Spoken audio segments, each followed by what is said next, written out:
Hello everybody, this is the Vigilant Soldier, and today we're going to be exposing Logan. Now, Logan is the next movie coming out in the Wolverine franchise. I personally know what this movie is about because I used to be a fan of this stuff. Like, I used to be a comic book fan. I used to be a proper nerd on this stuff. I used to be a massive comic book fan, really. So I know what this is based off of. I know it's based off of Online Logan, and I know exactly what that story is.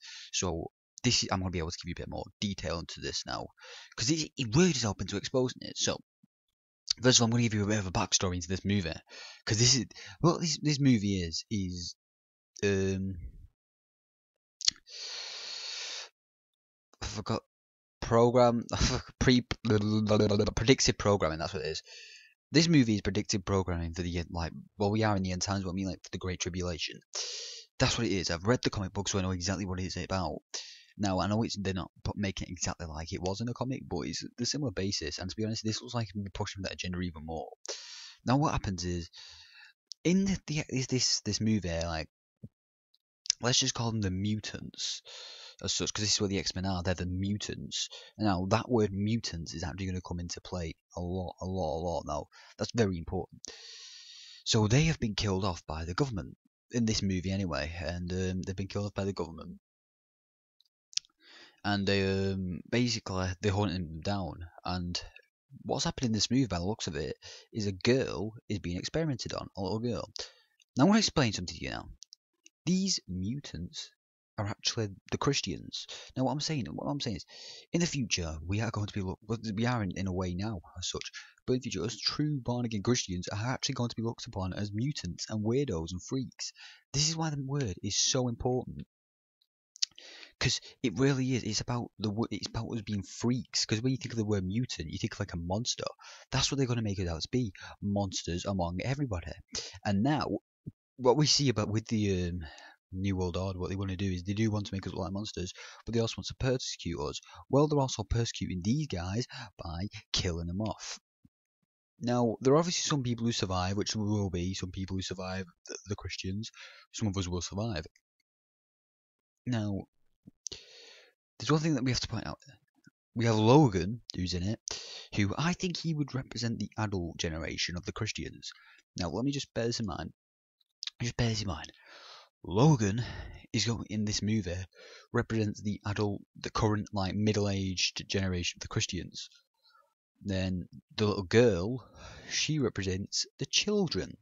Now, this is why I'm going to explain why this child is so important to the story.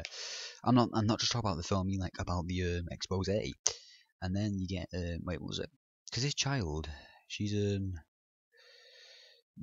she's basically what she is she's a clone of Wolverine, but she's basically like his daughter, but she's a clone of him. So basically she's like his daughter. So let's call her his daughter, but she's a clone of him. But let's say she's his daughter. What's going to happen is they're going to take our children off of us. Now, this is more predictive programming, saying as they will be taking our children off us, and they are going to play experiments onto them. Experiments will be used. And what they were doing to her is experimenting on her. And in this trailer, well, because he's the government, so he says, I need the girl, and he says, what girl? Because he's trying to defend her. And then they attack him, they pin him to the ground, and he's telling him to go and get her. Then she's up there, what she does is fight for herself. That's what we have to teach our children to do. We have to teach them to fight for themselves, because we are going to have to all fight for ourselves, to defend ourselves. And then she comes outside, and she starts doing this weird mutant monster-like stuff and fighting them. Now, sure, we are going to have to fight for ourselves. What I mean is, they made her out to be some monster. She doesn't even talk during the trailer. She just acts like a monster, and that's what they're making us out to be. Monsters. It's literally making the Christians out to be monsters.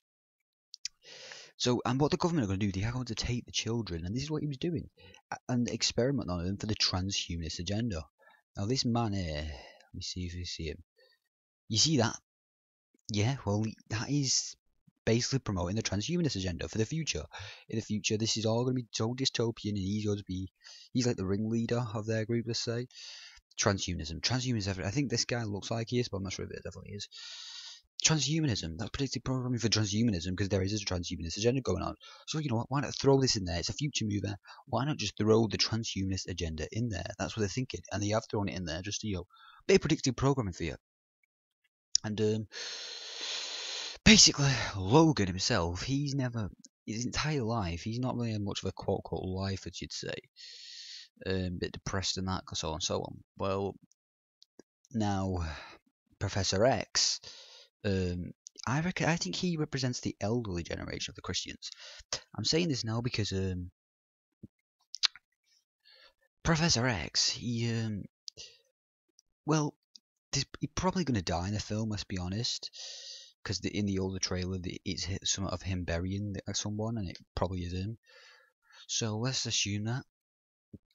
Well, the elderly generation are most likely all going to be wiped out in that time, and we are actually going to fight for ourselves, obviously. So all the elderly generation in the Great Tribulation time, I think the war will actually end up being killed off, because well, I'm not saying all of them. Most of them definitely will. All of them probably will. There will not be many Christians alive when Jesus returns. I promise you now. And there's a huge implication that Logan himself might die, implying that most of the normal adult ones might die too. But the child, is important thing. It's all about the child. It's all about the child. Because the thing is, this thing is all about the children. They want to get the children at the most. And yeah. So it's like.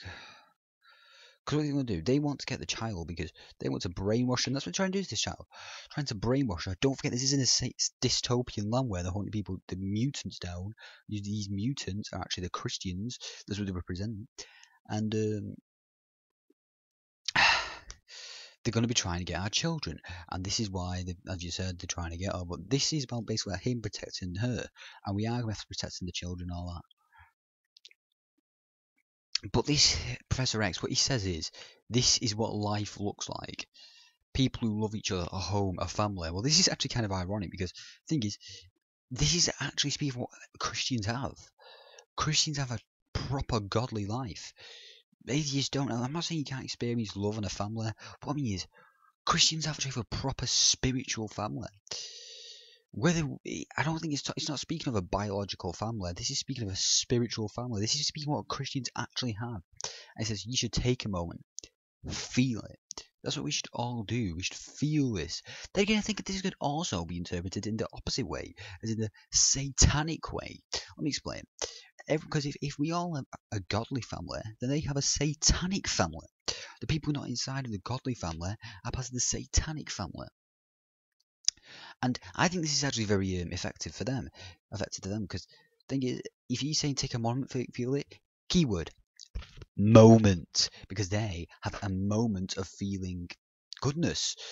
Now, they have a moment of feeling the goodness, so they might as well feel it while they can. No, they might as well come to Jesus Christ. You get what I mean? That's what it's teaching.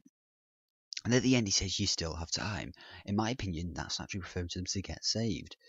But then again, it could also be returned to them to go completely to devote themselves to Satan. You never know. But if you know what I mean, that actually does speak into Christians. Say Christians still have time. We all still have time. This is predictive programming, people. It's for the end of days, and we already are in the end of days. But I mean, the very end of days when the New World Order comes. Is just pure evil, promoting the satanic agenda and everything. And what else he's doing is promoting the feminist agenda, because we all say, oh, we need some strong female characters. Well, this is a little girl who's a strong female character. So this is going to be another inspiration, not just for little girls, really. Because little girls are going to look up to this girl and they want to be like her. And they say, oh, I want to be like this little girl. And now, then they're going to start, like, being more violent. This is how predictive programming works. Studies say, research says, according to research, people will... are more likely to act like things they see of people doing. Therefore, little girls who see this, and trust me, everyone say, well, but it's R-rated. That doesn't matter. Kids are going to see this film. Trust me, kids will see the film. It's an X-Men movie. It's a superhero movie. Therefore, they're going to see it somehow, because the parents will let them, whether they see it in the cinema or not. They will let them. So kids are going to see this film. Do not think for a second that they won't see them. So she... She's also telling girls to be like this, be all ravenous and animal-like and beast-like. That's what he's teaching them to be like. And it's making the Christians out to be freaks. Predictive programming, because this is exactly what's going to happen. I just can't believe that. These people also have to lead... Oh yeah, this is actually a key part. I forgot this part. Then adult Wolverine, he says to the girl, I am not whatever you think I am. This is important. This is very important because this can be seen in multiple different ways. First of all, let me explain. This could be the Christians because we are saying to people, listen, we're not like the media makes us out to be. You know, we're not like that. We are not awful people. We actually just want to help. We just want to be loving. We don't hate you. No, we're not homophobic. No, we just love you. We're warning you. You know what I mean? We're also loving people ever. But this people make us out to be monsters and animals. So this guy's saying, I am not whatever you think I am, if you get what I mean. However, this could also be speaking of the likes of Satan and that. Because here's the thing, or any biblical story, because the Bible, we all know, is molded. Not molded as such, but I mean, like, the stories themselves, they're made out to be stupid. And Satan himself, he's made out to be a joke. That's kind of weird that Satan is making himself out to be a joke because he's the one putting stuff out. But yeah, but he's doing this for a reason, to make people not believe in him. Everyone paints Satan as a red beast, horned beast with like some loads of minions with a tail, fork, you know what I mean? It's just, and a trident. It's just like this general Satan picture. Well, that is nothing what Satan's like. Satan is a real being. He's like he's a person. He's a real being. Like, he has a heart, a mind, and a will. He's not some random beast. Therefore, that could be Satan saying, "I am not whatever you think I am. I am a person. I have a heart, a mind, and a will." It could be saying with God. They could be saying that about God. God could say that to people. They make God out to be some old bearded man in the sky. That's nothing what he is. He's just an awful. He's just an all-powerful, infinite being. And it's even biblical stories such as the Bible. It's not stupid. It's incredibly intelligent. The Bible is the truth. This is the way. This is just the truth. Jesus Christ is the way, the truth, and life. I'll never deny that. So yeah, this part's very important. And we see him getting kidnapped and all that. But yeah, this promotes the transhumanist agenda and the Great Tribulation, two incredibly important parts in the end times. And these people, what I want to point out is that these people have to go off the grid. That's what Christians are going to have to do one day, because we will be hunted down, killed, persecuted. We're going to have to go and live off the grid. Because that's what these people have to do. They have to live off the grid because of the persecution and to run from the deaths. This is what we're going to have to do one day. It's pretty violent times coming ahead. I'm not saying this to fearmonger, I'm going to warn you. This is what we're going to have to do. We're going to have to do something like this. We're going to have to go on massive road trips. We have to go off the grid. It's going to be pretty exciting at the time, but it's going to be dangerous. I hope you're all ready. I hope you're all prepared. I don't know when it's going to be, but I know that it will happen, and it might happen in our life. I think it probably will happen in our lifetime. That's what I personally believe.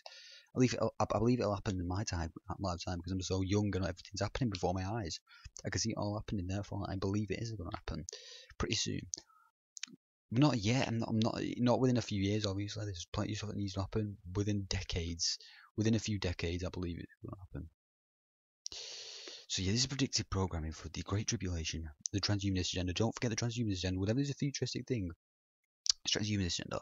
Because the thing is, this movie paints a perfect picture of what these going to be futures be like. A dystopian, transhumanist-filled society who want to kidnap the children, do experiments of them, and take our families off of us, because that's what they're going to do, and persecuting the Christians and making us out to be mutants, and then us having to go and live off the grid. And us made out to be stupid. That is what this is promoting. And here's the thing. There's a point in this thing where he says we've got ourselves an X-Men fan. He says maybe a quarter of it happened, but not like this. I'm going to explain to you now. He says in the real world people die. Well, let's say, take this from a Christian perspective. Say if you're saying to a little kid, we've got ourselves a Bible believer. Now, all of it happened, all of the Bible happened, but say it didn't. How to put it? Because we'll say it happened not like this, because like the way the mainstream media makes it out to be, because they all not change. They all say stuff about the Bible which isn't true. He says it didn't happen like this. No, if you read the actual Bible, it's like that. You get what I mean? So if you compare what the Bible says to what the mainstream media says, then it's completely different. That's what I believe he's talking about there. Like he says, in real world people die, and then yeah, he could say that because in the real world there is a war going on, and things are going to happen. That's what Matt's saying. In the real world, it's not like that. We don't live in a beautiful world. It's like he's basically saying, wake up. The world isn't so beautiful. It's not all pink rabbits and that. It is dangerous. Anyway, that's the end of today's expose, and I hope you all enjoyed it. If you actually managed to stay to the end, and this is the Vigilant Soldier here, fighting the elite. I'm going to sign up for now. I love you all. I've got another video coming after this.